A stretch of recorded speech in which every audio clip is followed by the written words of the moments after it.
बिस्मिल्लाहिर्रहमानिर्रहीम। अल्हम्दुलिल्लाहिल्लज़ी अंज़ला अला अब्दिहिल किताब वलम यजअल लहू इवजा क़य्यिमन लियुन्ज़िरा बअसन शदीदन मिन लदुन्हु वयुबश्शिरल मुअ्मिनीना الذين يعملون الصالحات أن لهم أجرا حسنا ماكثين فيه أبدا وينذر الذين قالوا اتخذ الله ولدا ما لهم به من علم ولا لآبائهم كبرت كلمة تخرج من أفواههم إن يقولون إلا كذبا فلعلك باخع نفسك على آثارهم إن لم يؤمنوا بهذا الحديث أسفا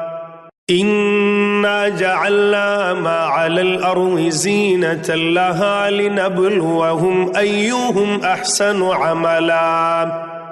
وإنا لجاعلون ما عليها صعيدا جرزا أم حسبت أن أصحاب الكهف والرقيم كانوا من آياتنا عجبا إذ أوى الفتية إلى الكهف فقالوا ربنا آتنا من لدنك رحمة وهيئ لنا من أمرنا رشدا فضربنا على آذانهم في الكهف سنين عددا ثم بعثناهم لنعلم أي الحزبين أحصى لما لبثوا أمدا نحن نقص عليك نبأهم بالحق إنهم فتية آمنوا بربهم وزدناهم هدى وربطنا على قلوبهم إذ قاموا فقالوا ربنا رب السماوات والأرض لن ندعو من دونه إلها لقد قلنا إذا شططا هؤلاء قوم اتخذوا من دونه آلهة لولا يأتون عليهم بسلطان بين فمن أظلم ممن افترى على الله كذبا وإذ اعتزلتموهم وما يعبدون إلا الله فاهووا إلى الكهف ينشر لكم ربكم من رحمته ويهيئ لكم من أمركم مرفقا وترى الشمس إذا طلعت تزاور عن كهفهم ذات اليمين وإذا غربت تقرضهم ذات الشمال وهم في فجوة منه ذلك من آيات الله من يهد الله فهو المهتد ومن يضلل فلن تجد له وليا مرشدا وتحسبهم أيقاظا وهم رقود ونقلبهم ذات اليمين وذات الشمال وكلبهم باسط ذراعيه بالوصيد لو اطلعت عليهم لوليت منهم فرارا ولملئت منهم رعبا وكذلك بعثناهم ليتساءلوا بينهم قال قائل منهم كم لبثتم قالوا لبثنا يوما أو بعض يوم قالوا ربكم أعلم بما لبثتم فبعثوا أحدكم بورقكم هذه إلى المدينة فلينظر أيها أزكى طعاما فليأتكم برزق منه وليتلطف ولا يشعرن بكم أحدا إنهم إن يظهروا عليكم يرجموكم أو يعيدوكم في ملتهم ولن تفلحوا إذن أبدا وكذلك أعثرنا عليهم ليعلموا أن وعد الله حق وأن الساعة لا ريب فيها إذ يتنازعون بينهم أمرهم فقالوا ابنوا عليهم بنيانا ربهم أعلم بهم قال الذين غلبوا على أمرهم لنتخذن عليهم مسجدا سيقولون ثلاثة رابعهم كلبهم ويقولون خمسة سادسهم كلبهم رجما بالغيب ويقولون سبعة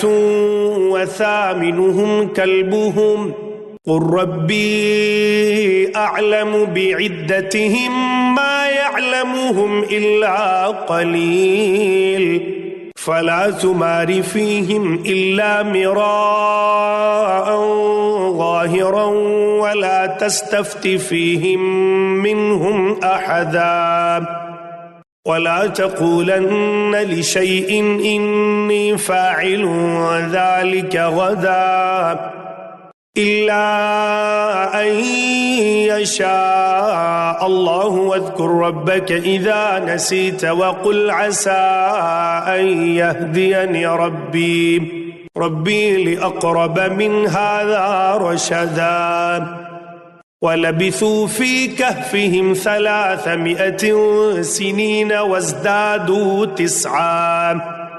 قل الله أعلم بما لبثوا له غيب السماوات والأرض أبصر به وأسمع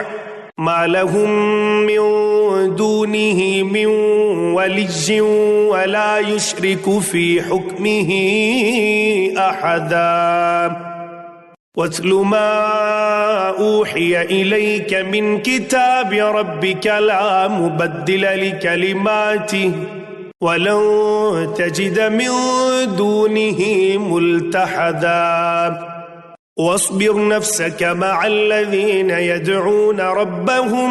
بالغداة والعشي يريدون وجهه ولا تعد عيناك عنهم تريد زينة الحياة الدنيا ولا تطع من أغفلنا قلبه عن ذكرنا واتبع هواه وكان أمره فرطا وقل الحق من ربكم فمن شاء فليؤمن ومن شاء فليكفر إنا أعتدنا للظالمين نارا أحاط بهم سرادقها وإن يستغيثوا يغاثوا بماء كالمهل يشوي الوجوه بئس الشراب وساءت مرتفقا إن الذين آمنوا وعملوا الصالحات إنا لا نضيع أجر من أحسن عملا أولئك لهم جنات عدن تجري من تحتهم الأنهار يحلون فيها من أساور من ذهب ويلبسون ثيابا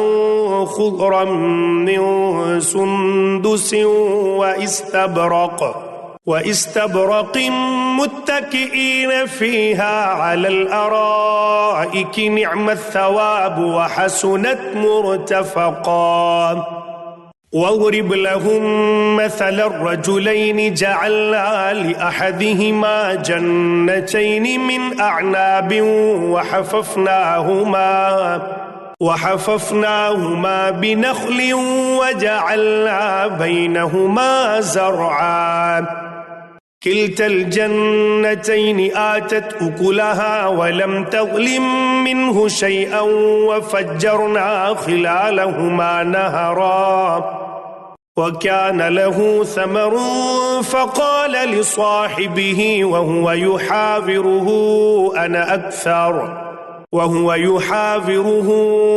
أنا أكثر منك مالا وأعز نفرا ودخل جنته وهو ظالم لنفسه قال ما أظن أن تبيد هذه أبدا وما أظن الساعة قائمة ولئن رددت إلى ربي لأجدن خيرا منها منقلبا قال له صاحبه وهو يحاوره أكفرت بالذي خلقك من تراب ثم من نطفة ثم سواك رجلا لكن هو الله ربي ولا أشرك بربي أحدا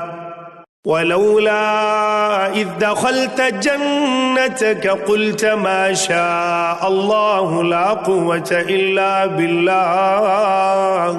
لا قوة إلا بالله إن ترني أنا أقل منك مالا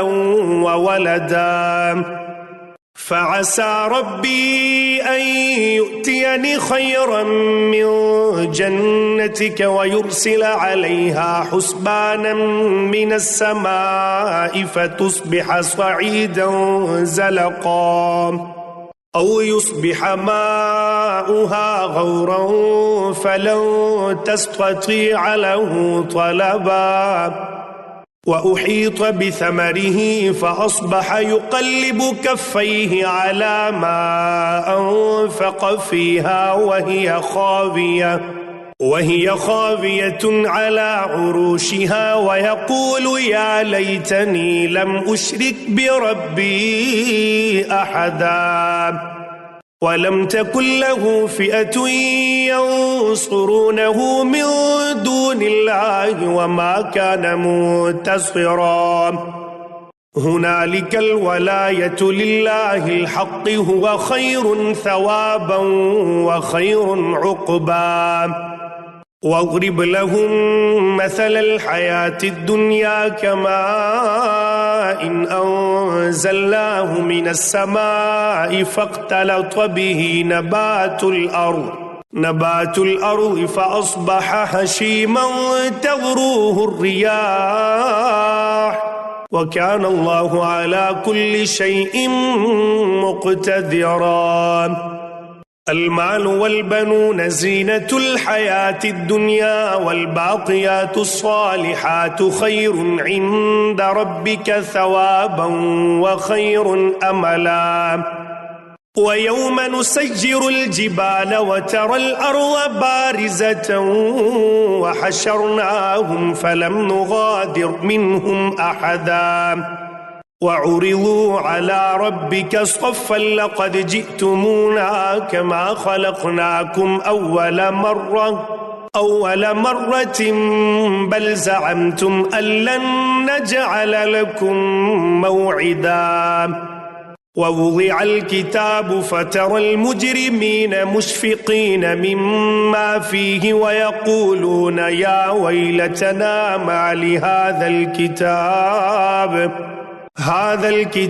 لا يغادر صغيرة ولا كبيرة إلا أحصاها ووجدوا ما عملوا حاضرا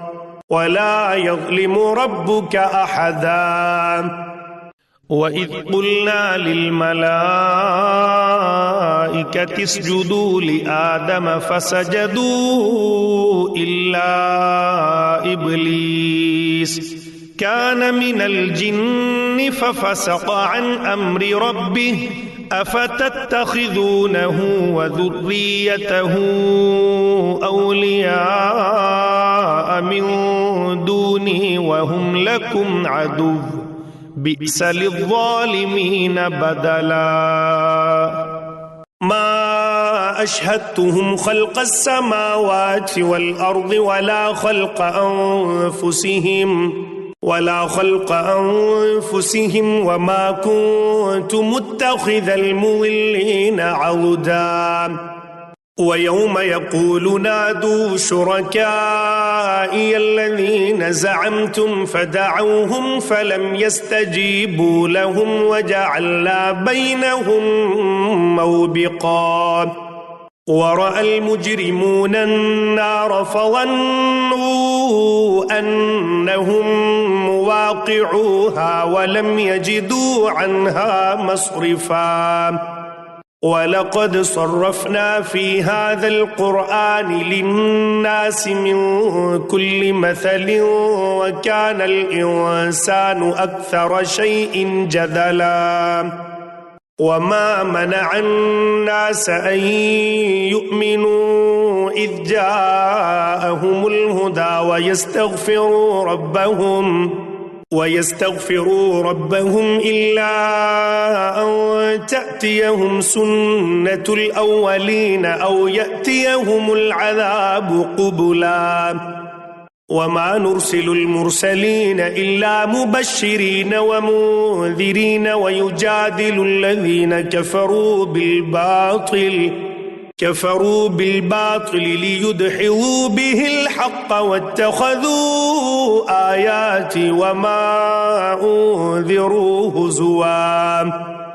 ومن أظلم ممن ذكر بآيات ربه فأعرض عنها ونسي ما قدمت يداه إنا جعلنا على قلوبهم أكنة أن يفقهوه وفي آذانهم وقرا وإن تدعوهم إلى الهدى فلن يهتدوا إذن أبدا وربك الغفور ذو الرحمة لو يؤاخذهم بما كسبوا لعجل لهم العذاب بل لهم موعد لن يجدوا من دونه موئلا وتلك القرى أهلكناهم لما ظلموا وجعلنا لمهلكهم موعدا وإذ قال موسى لفتاه لا أبرح حتى أبلغ مجمع البحرين أو أمضي حقبا فلما بلغا مجمع بينهما نسيا حوتهما فاتخذ سبيله في البحر سربا فلما جاوزا قال لفتاه آتنا غداءنا لقد لقينا من سفرنا هذا نصبا قال أرأيت إذ أوينا إلى الصخرة فإني نسيت الحوت وما أنسانيه إلا الشيطان أن أذكره واتخذ سبيله في البحر عجبا قال ذلك ما كنا نبغي فارتدا على آثارهما قصصا فوجدا عبدا من عبادنا آتيناه رحمة من عندنا وعلمناه من لدنا علما قال له موسى هل أتبعك على أن تعلمني مما علمت رشدا قال إنك لن تستطيع معي صبرا وكيف تصبر على ما لم تحط به خبرا قال ستجدني إن شاء الله صابرا ولا أعصي لك أمرا قال فإن اتبعتني فلا تسألني عن شيء حتى أحدث لك منه ذكرا فانطلقا حتى إذا ركبا في السفينة خرقها قال أخرقتها لتغرق أهلها لقد جئت شيئا إمرا قال ألم أقل إنك لن تستطيع معي صبرا قال لا تؤاخذني بما نسيت ولا ترهقني من أمري عسرا فانطلقا حتى إذا لقيا غلاما فقتله قال أقتلت نفسا زكية قال أقتلت نفسا زكية بغير نفس لقد جئت شيئا نكرا قال ألم أقل لك إنك لن تستطيع معي صبرا قال إن سألتك عن شيء بعدها فلا تصاحبني قد بلغت من لدني عذرا فانطلقا حتى إذا أتيا أهل قرية استطعما أهلها فأبوا أن يضيفوهما فوجدا فيها جدارا يريد أن ينقض فأقامه قال لو شئت لاتخذت عليه أجرا قال هذا فراق بيني وبينك سأنبئك بتأويل ما لم تستطع عليه صبرا أما السفينة فكانت لمساكين يعملون في البحر فأردت أن أعيبها وكان وراءهم ملك يأخذ كل سفينة غصبا وأما الغلام فكان أبواه مؤمنين فخشينا أن يرهقهما طغيانا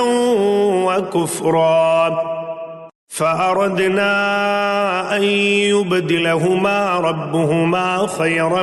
منه زكاة وأقرب رحما وأما الجدار فكان لغلامين يتيمين في المدينة وكان تحته كنز لهما وكان أبوهما صالحا فأراد ربك أن يبلغا أشدهما ويستخرجا كنزهما رحمة من ربك وما فعلته عن أمري ذلك تأويل ما لم تسطع عليه صبرا ويسألونك عن ذي القرنين قل سأتلو عليكم منه ذكرا إنا مكنا له في الأرض وآتيناه من كل شيء سببا فأتبع سببا حتى إذا بلغ مغرب الشمس وجدها تغرب في عين حمئة ووجد عندها قوما قلنا يا ذا القرنين إما أن تعذب وإما أن تتخذ فيهم حسنا قال أما من ظلم فسوف نعذبه ثم يرد إلى ربه فيعذبه عذابا نكرا وأما من آمن وعمل صالحا فله جزاء الحسنى وسنقول له من أمرنا يسرا ثم أتبع سببا حتى إذا بلغ مطلع الشمس وجدها تطلع على قوم لم نجعل لهم من دونها سترا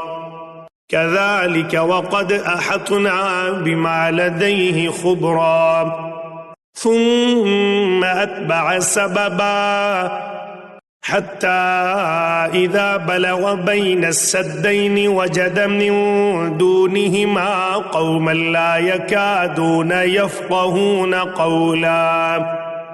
قالوا يا ذا القرنين إن يأجوج ومأجوج مفسدون في الأرض فهل نجعل لك خرجا على أن تجعل بيننا وبينهم سدا قال ما مكنني فيه ربي خير فأعينوني بقوة أجعل بينكم وبينهم ردما آتوني زبر الحديد حتى إذا ساوى بين الصدفين قال انفخوا حتى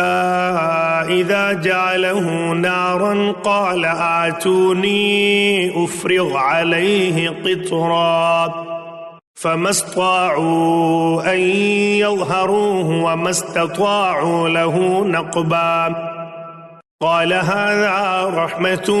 من ربي فإذا جاء وعد ربي جعله دكا وكان وعد ربي حقا وتركنا بعضهم يومئذ يموج في بعض ونفخ في الصور فجمعناهم جمعا وعرضنا جهنم يومئذ للكافرين عرضا الذين كانت أعينهم في غطاء عن ذكري وكانوا لا يستطيعون سمعا أفحسب الذين كفروا أن يتخذوا عبادي من دوني أولياء إنا